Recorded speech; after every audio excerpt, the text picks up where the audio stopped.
स्वागत है आपका अपने YouTube चैनल पर। कॉस्ट अकाउंटिंग की MCQs की सीरीज़ में आइए देखते हैं कुछ नए क्वेश्चंस।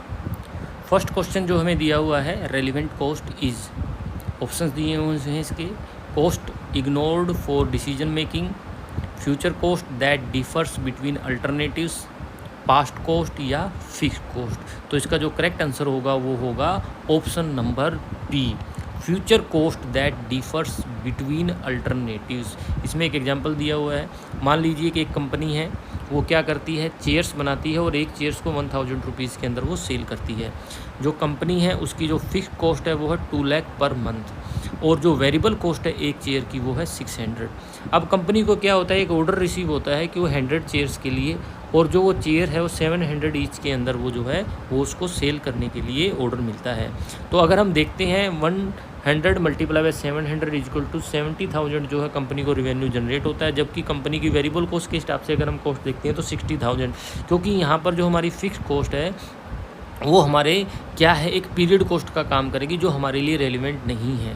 तो हमारे यहाँ के लिए जो रेलिवेंट है वो है वेरिएबल कॉस्ट। अगर वेरिएबल कॉस्ट से हमें ज़्यादा मिल रहा है कितना, 10,000 रुपीज़ जो है हम ज़्यादा प्रॉफिट अर्न करने, यानी कि जो हमारा कंट्रीब्यूशन है 10,000 प्रॉफिट, तो हमें ये इस ऑर्डर को एक्सेप्ट कर लेना चाहिए। तो हमारे लिए क्या है रेलिवेंट को, future cost that differs between alternates.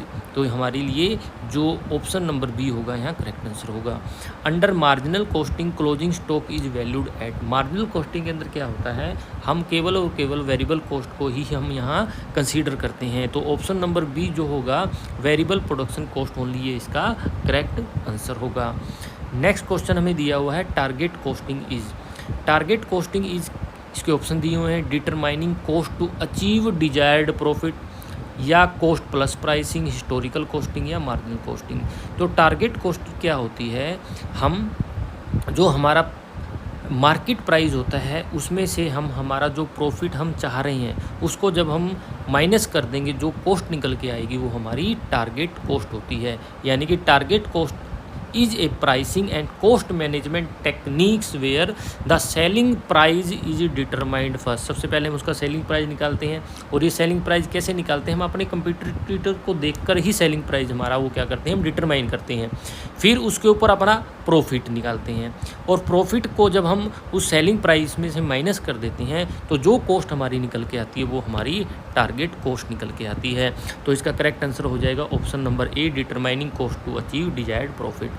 Next question हमें दिया हुआ है, break even point occurs when, break even point हमारा क्या होता है, ब्रेक इवन पॉइंट वह पॉइंट पे होता है जहाँ पर ना तो हमें प्रॉफिट होता है ना ही लॉस, यानी कि नो प्रॉफिट नो लॉस। तो इसके अंदर जो ऑप्शन दिया वो option number C, total revenue is equal to total cost, जितना हमें इनकम मिल रही है उतनी ही हमारी टोटल कॉस्ट है। तो यानी कि हमारा no profit no loss, option number C इसका करेक्ट आंसर हो जाएगा। नेक्स्ट क्वेश्चन हमें दिया हुआ, economic order quantity is concern with, economic order quantity क्या होता है, इकोनॉमिक ऑर्डर क्वांटिटी वह क्वांटिटी होती है जहां पर हमारी ऑर्डरिंग कॉस्ट और कैरिंग कॉस्ट, यानी कैरिंग कॉस्ट को होल्डिंग कॉस्ट भी कहते हैं, वो मिनिमाइज हो जाए। तो ऑप्शन नंबर ए इसका करेक्ट आंसर होगा। अगर आप जानना चाहते हैं इकोनॉमिक ऑर्डर क्वांटिटी क्या है, ये कैसे निकाली जाती है, तो इसके ऊपर मैंने एक वीडियो बनाई हुई है जहाँ पर आप जाके आसानी से देख सकते हैं। और क्यों हमारी इकोनॉमिक ऑर्डर क्वान्टिटी की जो यूनिट्स निकल के आती है उससे कम या ज़्यादा खरीदते हैं तो हमारा टोटल कॉस्ट में क्या फ़र्क पड़ता है वो भी इसमें एक्सप्लेन किया हुआ है। तो ऑप्शन नंबर ए इसका करेक्ट आंसर होगा। In ABC analysis A items are, ये क्वेश्चन बहुत बार आता है पेपर में, तो बिल्कुल सिंपल है, ऑप्शन नंबर ए, यानी कि ए हमें क्या दिखाता है, हाई वैल्यू और लो क्वांटिटी। बी क्या होता है, दोनों में मीडियम होता है, और सी में क्या होता है, वैल्यू लो होती है जबकि क्वांटिटी बहुत अधिक मात्रा में होती है। नेक्स्ट क्वेश्चन है, under absorption costing closing stock includes, जो अब्जॉर्प्शन कॉस्टिंग होता है उसमें जो क्लोजिंग स्टॉक होता है वो हमारा जो फुल प्रोडक्शन कॉस्ट होता है उसको ही बेस मान के हम निकालते हैं। तो ऑप्शन नंबर सी इसका करेक्ट आंसर हो जाएगा। Marginal costing consider which cost for inventory valuation, marginal costing के अंदर हम क्या करते हैं, केवल वेरिएबल कॉस्ट, तो इसके अंदर ऑप्शन नंबर बी जो होगा वेरिएबल प्रोडक्शन कॉस्ट ओनली को कंसीडर करके उसकी जो है इन्वेंट्री की वैल्यू निकाली जाती है। नेक्स्ट क्वेश्चन हमें दिया हुआ है, normal loss in process costing, normal loss ऐसा लॉस होता है जो हमारे लिए क्या होता है, अनअवॉइडेबल होता है। तो नॉर्मल लॉस जब होता है तो हमारे लिए अनअवॉइडेबल होता है, जैसे वेपोरेट का या श्रिंकेज के कारण जो हमारा लॉस होता है, तो इस लॉस के लिए हम क्या करते हैं, जो हमारा टोटल आउटपुट है उसके अंदर से हम इसको डिडक्ट कर लेते हैं। तो ऑप्शन नंबर ए जो होगा वो हमारा करेक्ट आंसर होगा। अबनॉर्मल लॉस क्या होता है? अबनॉर्मल लॉस ऐसा लॉस होता है जो हमारे लिए अवॉइडेबल है। अगर अबनॉर्मल लॉस होता है तो वो हम क्या करते हैं, उसको हम चार्ज करते हैं कहाँ पर?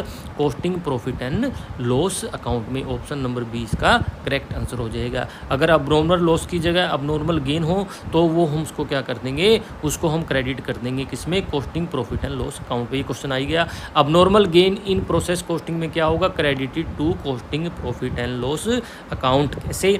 मान लीजिए हमारा इनपुट है 1000 और हमारा जो नॉर्मल लॉस है वो है 10%, यानी कि 100 kg हमारा लॉस हो ही जाता है। तो हमारा एक्सपेक्टेड आउटपुट कितना हुआ? 900 kg, जबकि हमने जब एक्चुअल आउटपुट निकाला कितना आया? 950, यानी कि आना कितना चाहिए था? 9, यानी 50 kg जो हमारा अब नॉर्मल गेन हो गया। तो इसको हम क्या करेंगे? डायरेक्टली क्रेडिट कर देंगे कहाँ पर? Costing profit and loss account में।